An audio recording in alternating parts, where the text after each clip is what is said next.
Well, I recently had the opportunity to travel with World Vision on a project to northern Uganda. And I was there to help document the need to support vulnerable children, especially those that have been impacted by the refugee crisis that exists right there on the border of South Sudan.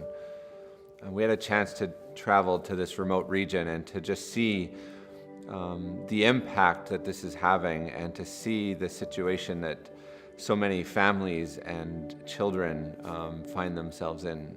As we came on to this site, it was an intake site for refugees. When they arrived in Uganda, they'd be taken here to be processed. And so I began to put my camera together and get ready, and the director that was hosting us told us, hey, there's actually a truck arriving right now. And so we looked up, and this truck was pulling onto site, and so I got into action. It was my role there to document this, and so this truck pulled up onto site, and I ran and started to film this. And I'll just never forget the moment when I'm standing there holding my camera and recording this, and they unlatched the back of this big cube van, and as they did, it was just full of people standing there, covered in dust. Over 60 people crammed into this cube truck. And they brought this old set of stairs and put it in front, and one by one they started to walk off this truck. And we're told it was likely a 6-week journey in which they had traveled from where the violence was over through the mountain ranges and walked into Uganda and picked up in this truck and brought to this site. And the overwhelming visual of just these masses of people arriving there, having left absolutely everything, and walking off and walking into a new reality where they had nothing.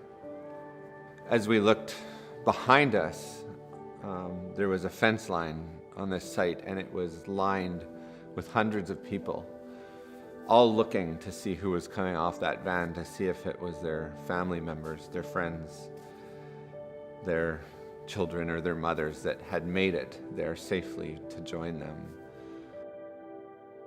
A little while after, we had a chance to go and visit with some of the kids that had gotten off of this truck, and we looked and we saw that they were wearing wristbands. Some of them were blue and some of them were white, and we asked about them, and they said the blue ones indicated they came with a parent or a caregiver, but the children that were wearing white wristbands meant that they came alone.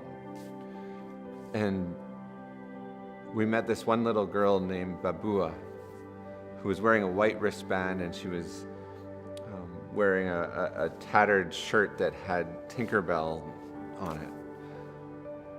And as I looked at her, I couldn't help but see my own daughter. Same age, even the same clothing. And I just felt like, why do we get the story we get? And there's millions of people around the world that have this story.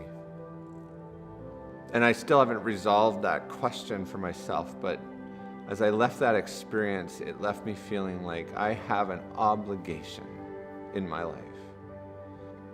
Because the reality is, the faces that I saw on the back of that cube truck as the door went up, this little girl named Babua, these are my neighbors.